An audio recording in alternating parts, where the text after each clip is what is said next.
Good morning from Crescent City. It is 6:30 in the morning. It's a beautiful morning. There's the sun. We love the sun. There's Lane. Hi. We are headed down to the boat. We just got back from dropping one of our vehicles off in Brookings. We're going to take off this morning in the boat and head up there to get the boat to the transit dock because we have to haul out next Tuesday. And there's this weather window today. Since we haven't sailed and motored out of the harbor in probably close to a year, it just is easier to go on a day where it's mostly calm, because the wind and the swell are always headed south along the coast, and so we'll have to beat into it a little bit. But today should be mostly calm, probably 5 to 10 knots of wind out there. Swells are going to be 5 to 6 feet, short intervals, but the boat seems to be in good shape. So I'll just go through us. There she is right there, kind of starting things up and getting things ready to go here in the next few minutes, just so you guys can see what we do. Are you sure? We need some water, yeah. We won't have any water. We won't have hookups. All right. At that marina. Isn't there water at the transient dock? I don't think so. Okay. Oh, there's Pipes. All right, Pipes. All right, so we gotta get this all unbuttoned and ready to go. Lane is fearing having to be cold on the open ocean this morning. So, okay. So, gonna start to put all this stuff away. Get the boat started up.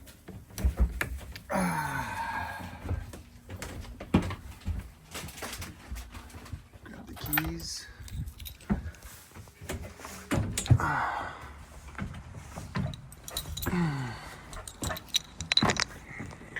This guy down here. Got to get that out of the way.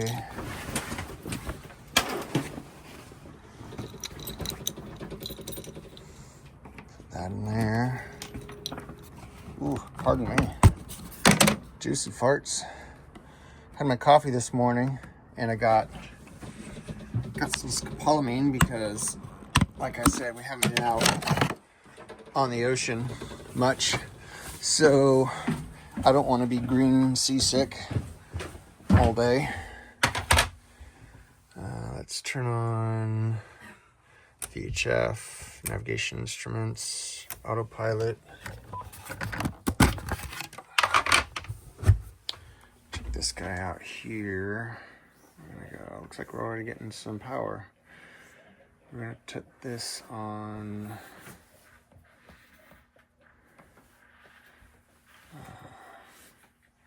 charge only. Pages. That's good. And then we're going to turn this off, turn that off.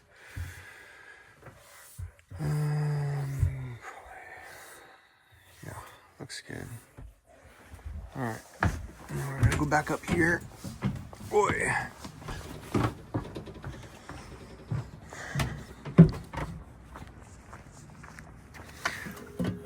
Alright, turn that off. Disconnect that. And disconnect this bad boy. And then turn this on.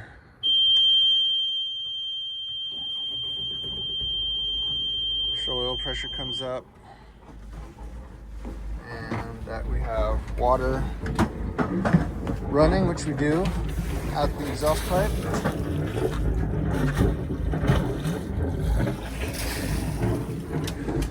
Alright. This guy going here. Oh, got all the solar hooked up yesterday, which is nice. Because now we'll be able to make power with both. Did you just lose your ball?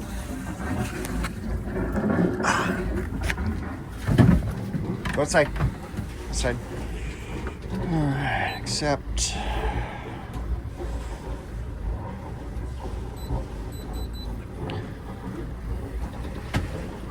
Alright, down. Okay.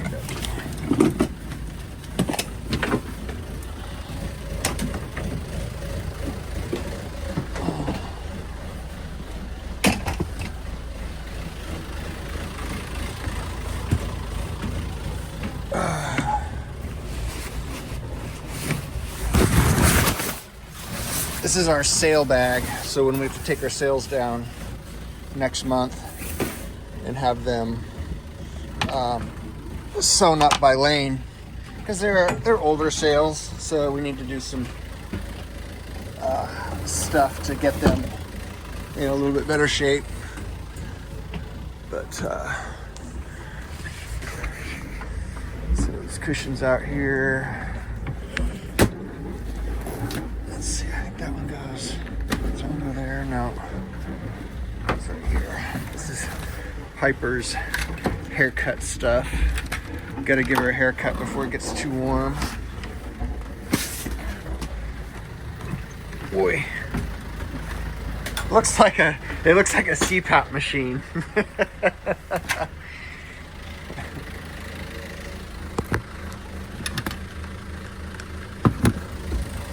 Alright.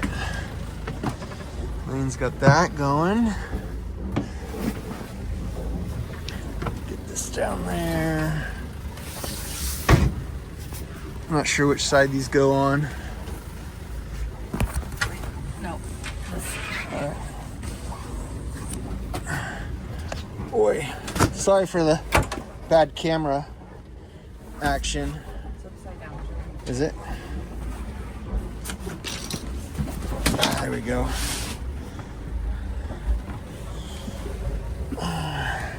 We take this helm wheel off because it just makes it easier getting in and out of the boat.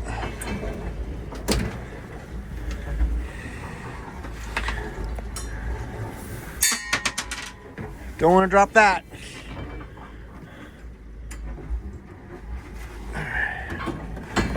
So there.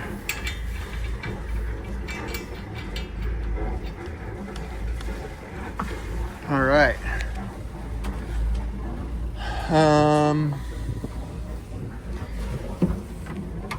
Get our hoses drawn up.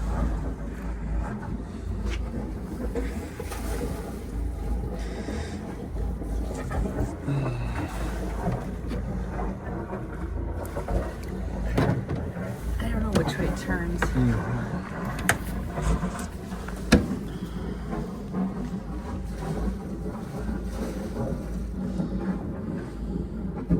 Still pressure. Boy.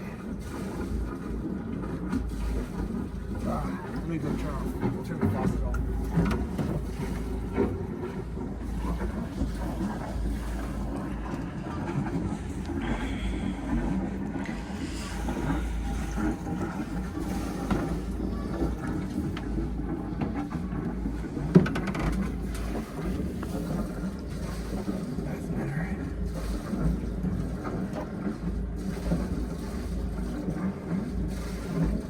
Do you want to take that up and fill up that tank? Go that far?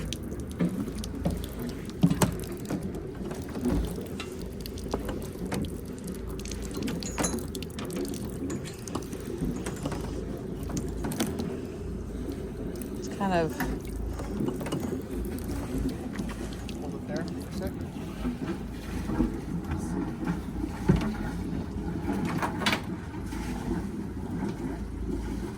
We haven't filled our tanks in a long time because we've been at the marina.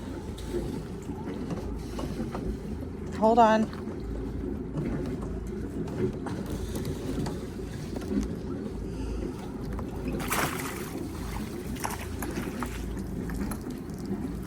Good job, baby. I didn't do that. Can you pull it in. And hold this? Turn that off.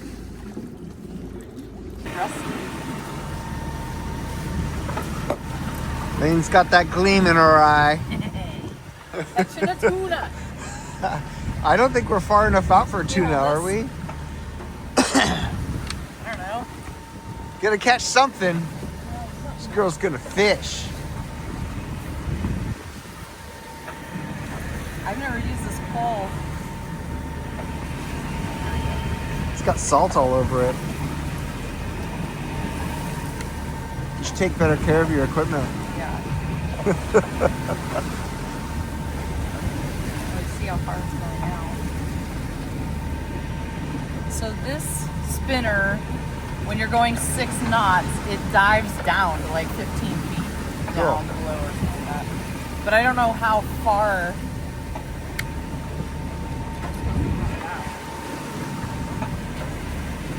Is that all the way down in there? Yeah. I think I need to clip it.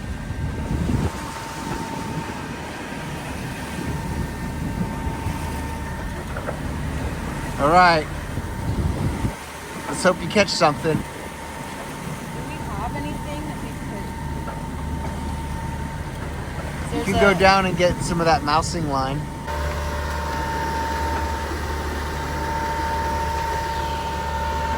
Good morning. I'm headed down to make some breakfast for Lane and I. And I was headed down the companionway and I thought, you know, I always stand here when I'm on watch. It's just a comfortable spot and you can sit in the companionway and stay under the Dodger, which keeps you out of the wind a little bit because we don't have a full enclosure on our cockpit yet. Lane is going to fabricate some windows that secure this whole area on both sides of the boat. But right now it's just open, so we sit here and there and we're subjected to the cold air. But under here, it's nice because you can just stand here, you have handholds, and you can close this companionway slider, which is covered in dirt and pollen. And then you've got some gauges here. These two are being replaced. That's why they're not on right now. One is the wind and one is the speed. And we're just gonna be getting one unit. I'm gonna replace this piece right here. Possibly with like a cool piece of like teak wood. And then there'll just be one of these devices, and that will be wired into the wind sensor at the top of the mast, boat speed, ticker on the bottom of the boat, and then we'll also get air temperature, water temperature, so boat speed, wind speed, and a depth sensor, and it'll all be in one unit, so it'll be a lot easier because these guys are really expensive. They're like $600 a piece, but for, well, for $1,500 I can get all the sensors I need, all the information plus the screen, which is a pretty good deal. So but I just kind of want to show you guys where we hang out in the boat while we're underway. We've been out for about an hour and a half now. I made a phone call to the Port of Brookings and they're ready for us to come in a couple of hours when we get there, and they've got a spot for us. I don't know if you can see this over here, but this is Southwest Seal Point Lighthouse, which is pretty cool. Way out there. Let me see if I can focus on it a little bit better. It's hard with the boats moving. Well, this looks like Alcatraz a little bit. But yeah, so headed down to right there. Gonna gimbal the stove, get some pots and pans out, and make some brekkie. But first I have to take all my gear off so that I can use the restroom. And the main reason is because when the boat's moving around like this, it's really hard to stand up and pee be accurate. So you're better off sitting down. And the only way to sit down and pee is to take all this gear off, unfortunately, which really sucks. But that's the day head right there when we're underway. The one in the master stateroom up front there gets a little squirrely because the boat's moving up and down a lot in that area. So, all right, till next time, let it all hang out. Okay, I hope you can hear me down in the galley right now. One of the reasons why we picked this boat was because the galley was L-shaped, which gave us the option to brace ourselves while we're underway. Normally, we probably wouldn't make a meal like this unless it was really calm. We would probably have, like a lot of sailboat people, we would set up some quick to make meals that we could just maybe heat up really quick on the stove rather than actual preparing meals. But our galley is L-shaped here, and you can just get in here and brace yourself. You got these fiddles here that you can hold on to, which is really nice. But you can see that the stove is gimbaled right now, and it's moving. Right now it's flat, and then I got these guys here to hold the pan in place.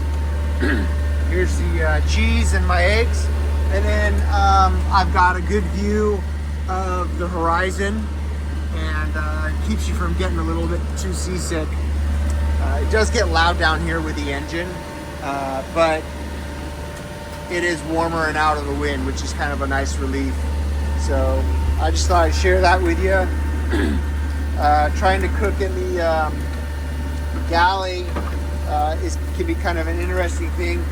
We got some safety things here. Our fire extinguisher, so that if we do have a galley fire or a fire in the back of the boat, we can grab that. We also have right here is a fire blanket, and then that is our EPIRB, emergency position indicating radio beacon, that we can, if the boat's going down or we have to evacuate the boat into the life raft, we would grab this and then deploy that, lift it, this little guy here, and push the button, and then this antenna pops up, and that would get tied to our life raft, along with our own personal locating beacons that we have on our life vests right there. So I hope that helps you understand a little bit of life on a sailboat. That's it for now.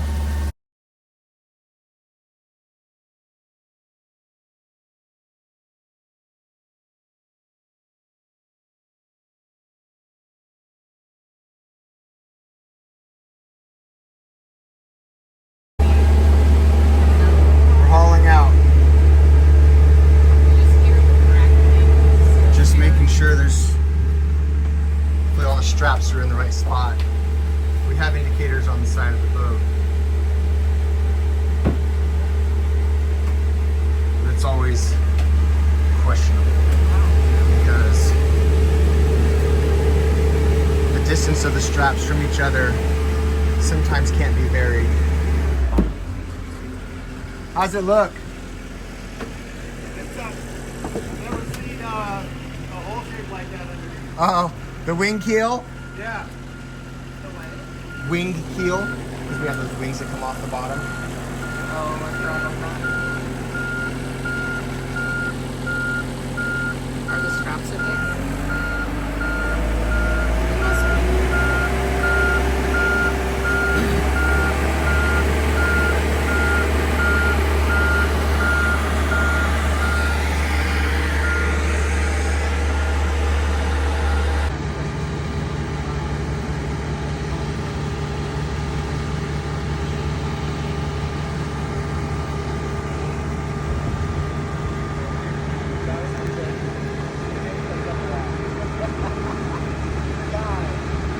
Nothing more than having everything you own at risk. It's tough watching this.